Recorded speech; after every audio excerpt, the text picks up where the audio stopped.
The Chinese owner of British Steel has this morning rejected a state rescue package which was proposed to safeguard thousands of jobs at a plant in Scunthorpe. The Business Secretary, Jonathan Reynolds, said the government's £500 million offer on Monday was rejected by the Singi Group since it falls well short, say the company, of what they are looking for. The question is what that means for the future of the plant. In the last hour, Sarah Jones, the Industry Minister, gave this statement to the House. In the immediate term, we must support the people who work at British Steel. Our contingency plans have kicked in to ensure all possible support is made available to British Steel's workforce. Both the DWP and the DFE will have teams on the ground shortly to engage with employees for as long as necessary. Indeed, we have asked British Steel that officials are given direct access to British Steel's sites to bring their support as close as possible to affected workers.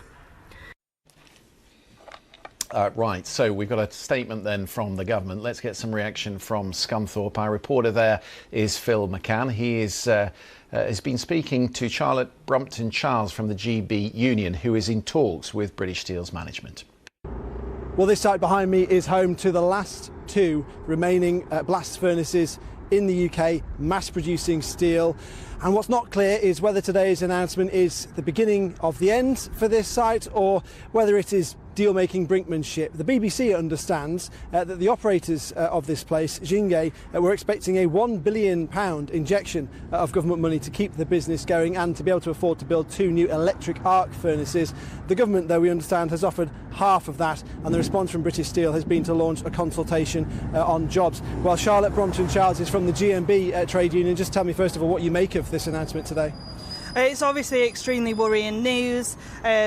The multi-union plan that we've prepared with Syndex offers an alternative solution than the three that's been put forward by the company today. We should be protecting and maintaining steel making here in Scunthorpe. As you say, these are our last two blast furnaces in the country. There is a question over national security as well as the devastation that would impact on the community here in Scunthorpe. And whose court do you think the ball is in now? Is it British Steel or is it the government to actually offer more? I think that there needs to be movement on both sides here. We're now calling for meetings with DBT and Treasury to go through the multi-union plan in depth and offer the alternative solution needed to protect steel making and jobs here in Scunthorpe. Thank you very much, Charlotte. So we heard there, of course, that today's decision, if it goes through, would mean the end, effectively, of mass-produced steel making in the UK. British Steel, for its part, has said that it believes this announcement today is a necessary decision, given the hugely challenging circumstances that the business faces. So that's the view from Scunthorpe. With me in the studio is our employment correspondent, Zoe Conway. What do you think's going on here? Well, British Steel are talking about three options. The blast furnaces and steel-making operations close by June, or they delay that to September, presumably with a bit of help to keep it open. Or, tantalisingly, they're talking about it staying open beyond that.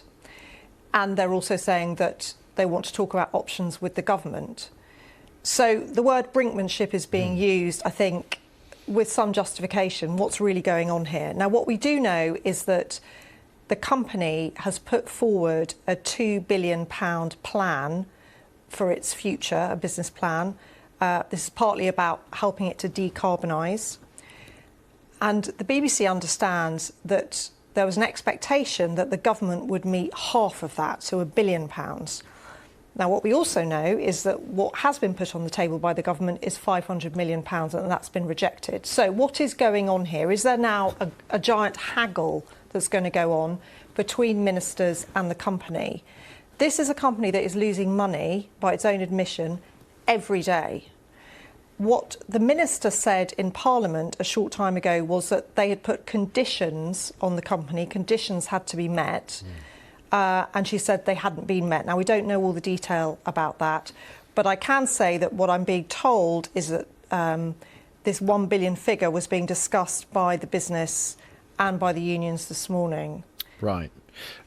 Just looking at her statement, which has just popped up in front of me, she's saying it has to safeguard as many jobs as possible and ensure the company's long-term commercial viability. They must provide the commitments we need and which taxpayers would quite rightly expect. So is there a question mark over the viability of this switch to electric arc furnaces, the green alternative? Well, yesterday the Chief Commercial Officer for British Steel gave evidence to the Business and Trade Select Committee, and he was talking about this switch to decarbonisation, and he was putting this £2 billion price tag on it, so it's incredibly expensive. Now, we know the government's got a £2.5 billion steel fund. What I thought was really interesting in the Commons was that we had the Deputy Leader of Reform, Richard Tice, calling on the government to nationalise the Scunthorpe plant. The Minister didn't rule it out. And I think the bigger context here, which I think is really interesting, is the issue about defence. Do we need these steel plants for strategic reasons for our defence? At the moment, this plant is not providing lots of steel for the defence industry. It's more likely to provide steel for our rail lines.